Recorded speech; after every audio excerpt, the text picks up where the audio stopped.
Okay, our next chapter is Chapter 10, Human Sexuality. We will start out with the human sexual response cycle. This is a book by Stephen B. Levine, 1988. Would you agree with the title? Sex is not simple. If you think it is simple, then you've got a few things coming, because it's a very complex topic. Let's see if we can bring some order to it. Here's our case.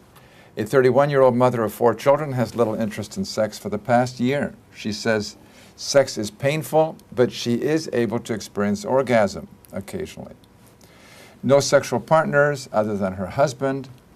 This is affecting her marriage, and I suspect it probably is. No interest in sex. She has a tubal sterilization procedure performed after her last delivery 2 years ago. I don't think that probably had anything to do with it. Medication she is taking includes thyroid replacement and fluoxetine. Could that have something to do with it? And I think, yes, it could very well. Fluoxetine is a SSRI, selective serotonin reuptake inhibitor, and that is clearly related to decreased libido. Let's look at the human sexual response cycle, and we're going to look at it in 2 different ways. We'll look at it initially with the traditional Masters and Johnsons, and then we will look at some of the newer hypotheses. This is William Masters and Virginia Johnson, who in 1966 wrote their famous book, Human Sexual Response. They were from St. Louis, Missouri, and that's where they did their work. They were initially just colleagues. They subsequently married, and I think they, after that, were divorced. This was the follow-up book in 1970, Human Sexual Inadequacy.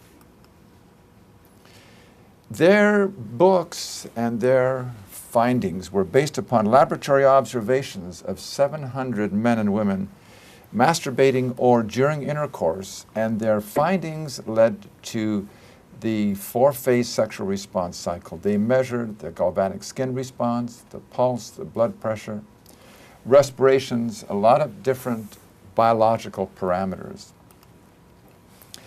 They said that the human sexual response cycle starts with excitement. It then progresses in an orderly fashion to plateau. We will go over these each in detail. It then progresses to orgasm, and then progresses finally to resolution and reversal of the biological changes. So excitement, plateau, orgasm, and resolution. And you should know these. Helen Kaplan Singer, who was a psychiatrist in New York, said, but why would you even get excited if you had no desire? So she started her theories based upon desire as being the initiator, and I think that probably makes sense. So let's start with desire or libido. Dopamine stimulates desire, and when we look at neurotransmitters in the brain, particularly those that are associated with pleasure, dopamine is one of those neurotransmitters. Serotonin inhibits desire or libido, and as we see with SSRIs, if the serotonin level is raised, it can significantly impact on libido. In both men and women, testosterone is necessary in order to set the threshold for desire. If you remove postmenopausal women's ovaries, even though they don't have any follicles to produce estrogen, the stroma does produce testosterone, and the desire will go down. We'll talk about that with testosterone replacement. Desire then led to excitement or arousal, another term. This is under parasympathetic nervous system control. It results in pelvic engorgement. And that's both in the male and female. There are gender-specific differences. In the male, pelvic engorgement is reflected in erection. In the female, it is in vaginal lubrication. The plateau phase was really a continuation or an intensification of the excitement phase, and also was mediated by the parasympathetic nervous system and characterized by further engorgement, increase in blood flow to the pelvic structures. There's clearly a difference between men and women in many different areas of sexuality, and in the excitement phase that is also true. The speed of response of women to get excited is much slower. With men, it is typically more rapid. In women, the response is to touch, to psychic stimuli. To men, it is largely visual stimuli which arouse men. And how long does it take for a man to get excited when he sees a nude picture of a woman or a nude woman? And he's ready to go. How long does it take a woman? A lot longer. Because it's a whole different response to touch and psychic stimuli. In women, excitement is characterized by vaginal lubrication, which is a transidate of fluid across the vaginal mucosa. This is not from the cervical mucus. This is not from the Bartholin's glands. It is a transidate from the paravaginal arterioles. In the male, excitement and engorgement is revealed in erection. It's interesting, Ann Landers, who was a columnist in newspapers around the country years ago, who would have questions sent to her by her readers, and she would answer them. At one point, she asked her readers to reply to a question that she asked, and her question was, do you prefer orgasm or foreplay in sex? And what do you think the responses were? Of 90,000 women that replied, 70% said foreplay was more important than orgasm. Is that true for a man? For most men, if they don't have an orgasm, nothing happens. When a woman looks in a mirror, even though she may be a very beautiful woman, what does she say? Oh, I'm too fat here, I'm too small here. When a man looks in a mirror, what does he say? Hey, I'm a big stud. You know, a big difference between men and women. Big difference. Speak to me of love.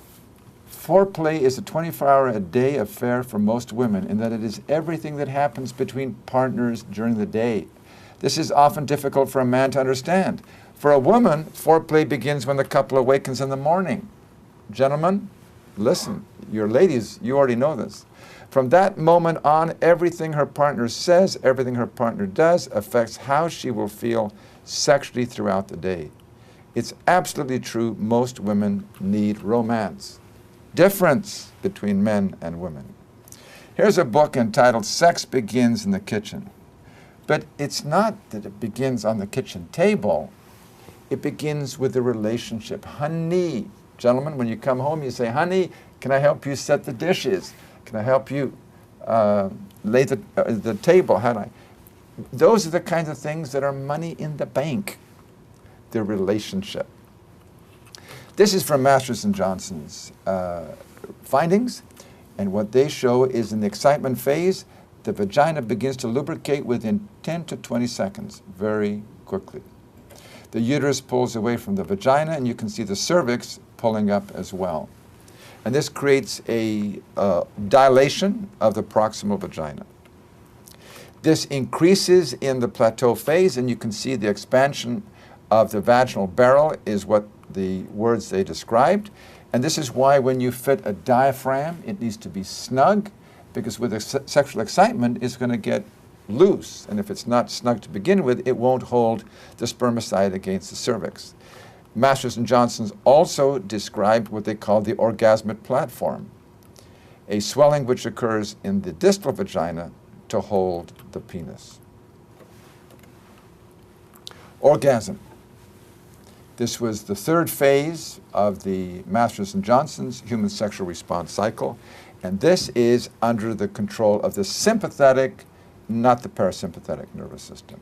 This resulted in pubococcygeus muscle contractions of the pelvic floor. It's interesting, I had a student once tell me that a woman had approached the doctor and said, my husband has never had an orgasm. She said, I had an orgasm once, and it was so beautiful, it made me cry. She said, my husband never cries. Well, you know, she didn't understand his physiology, and he clearly didn't understand hers. There's more variability in a woman than in a man. Multiple orgasms are possibilities for women. Men cannot have multiple orgasms without the refractory phase which comes in. Resolution is the return to physiologic baseline. This is where the pulse comes back down, the blood pressure comes down, the pelvic congestion recedes. Resolution. This is faster in men, slower in women. When a man has had an orgasm, what do you hear? About 20 seconds later. Snorgasm. This is not the time to go to sleep, gentlemen. This is a time to whisper sweet nothings. How special she is to you. The refractory phase. This is the inability to repeat an orgasm and for a selected period of time. This occurs only in men. It varies with age. A young, highly androgenized male, how long before he's ready to go again? Maybe a few minutes. With an older, more mature gentleman, it may take days or even weeks before he's ready to go again. Does not occur in women. 15% of women have never had an orgasm, compared to only 2% of men. And yet many women will fake the orgasm. It takes the average woman 12 minutes to reach orgasm, compared to only 2.5 minutes for the average male. So we need to understand each other and respond with understanding appropriately. This I thought was interesting. Faked orgasms don't fool brain scans. Women may be able to fool their partners by faking an orgasm, but a brain scan will catch them every time. You can imitate, but you won't create the same in the brain. This is a study of 1,400 pairs of female twins and looking at difficulty in orgasm, and it looks like it may be related to their genetics, which is interesting. The interaction between the genes and the environment. This was really interesting. Doctors discover the orgasmatron. Physician working with pain relief device stumbles upon a delightful side effect. This was an anesthesiologist, a pain specialist in Winston-Salem, was putting an electrode into the spine of a female patient with chronic back pain. The woman reported a decrease in her pain and a delightful but very unexpected side effect. When we turned on the power, she let out a moan and began hyperventilating, he said. Of course, we cut the power. I looked around the drapes, asked her what was going on. Once she caught her breath, she said, "You're going to have to teach my husband how to do that." The orgasmatron. All right. Let's just summarize. Desire, libido, dopamine stimulation, serotonin inhibition, testosterone threshold. Excitement or arousal is under parasympathetic nervous system and is characterized by pelvic engorgement. Plateau is a continuation or intensification of the excitement phase, also parasympathetic, pelvic engorgement. Orgasm is under sympathetic, controlled pubococcygeus contractions of the pelvic floor. More variability of female response, multiple orgasms potential for a woman but not for a man. Resolution, return to physiologic baseline, faster in men, slower in women, and the refractory phase is only found in men, inability to repeat orgasm. This is from Masters and Johnson's book, and it shows the contractions which occur with orgasm in the uterus, and actually studies done looking at female OBGYN residents who were pregnant and had a fetal monitor and contraction monitor when they had intercourse with their husbands showed that there were uterine contractions. But a healthy fetus can handle that without any problem. There's no contraindications to sex in pregnancy as long as there's not ruptured membranes, as long as there's not placenta previa and incompetent cervix, and so on. This is the visual portrayal of the human sexual response. And you see we have excitement, which occurs here, plateau, which is the continuation, the orgasm, which occurs here, and then the resolution phase. And you can see here is a female response cycle because there's potentially multiple orgasms, but it's a dotted line here because it's not for all women.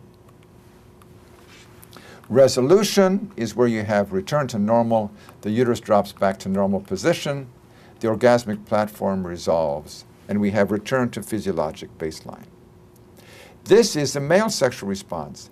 We have excitement, plateau, orgasm, and then an obligatory refractory period. So you can see the difference between the female sexual response and a male sexual response. If you should see this on the exam, you'll know what it's talking about. Just to summarize, the parasympathetic nervous system is responsible for engorgement. In the male, it's erection and point. The sympathetic nervous system is responsible for orgasm. In the male, that would be ejaculation or shoot. So point, parasympathetic, shoot, sympathetic. Now this was a board question, which I thought was really quite well done. And it was a matching question. Hypersympathetic, hyperparasympathetic, hyposympathetic, hypoparasympathetic. I'm looking at premature ejaculation and erectile dysfunction. Ejaculation is under the sympathetic nervous system. Premature ejaculation would then be hypersympathetic. Erection is a parasympathetic response, and if there is difficulty with erection, that would be then hypoparasympathetic. Helen Kaplan Singer's sexual response cycle was a modification of Masters and Johnson.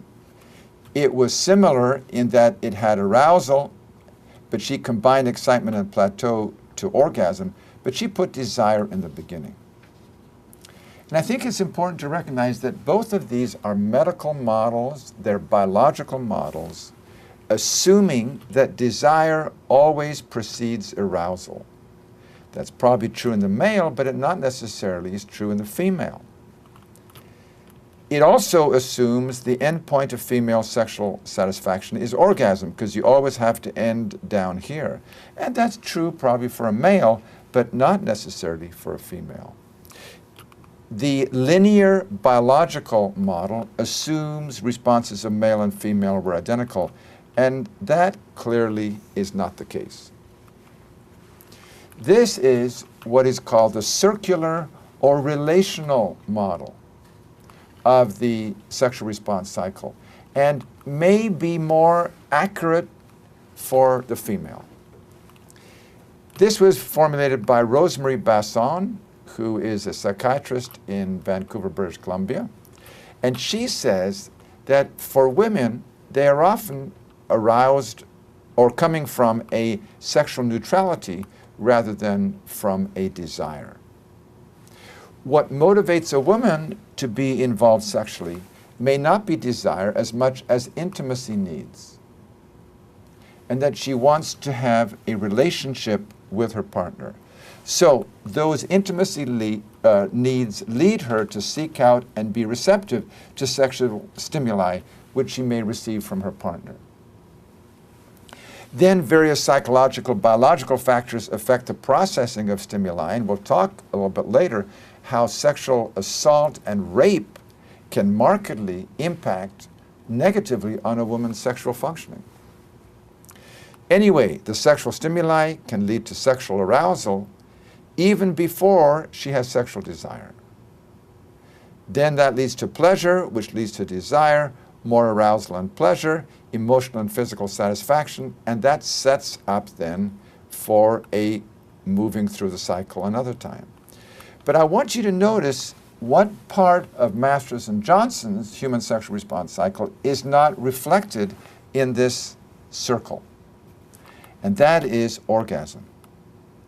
And as Dear Abby noted, for many women, an orgasm may not be that important. It is intimacy needs that are more important. So be aware of the relational, circular, rather than biological, linear models of sexual response. And that's the end of the human sexual response cycle.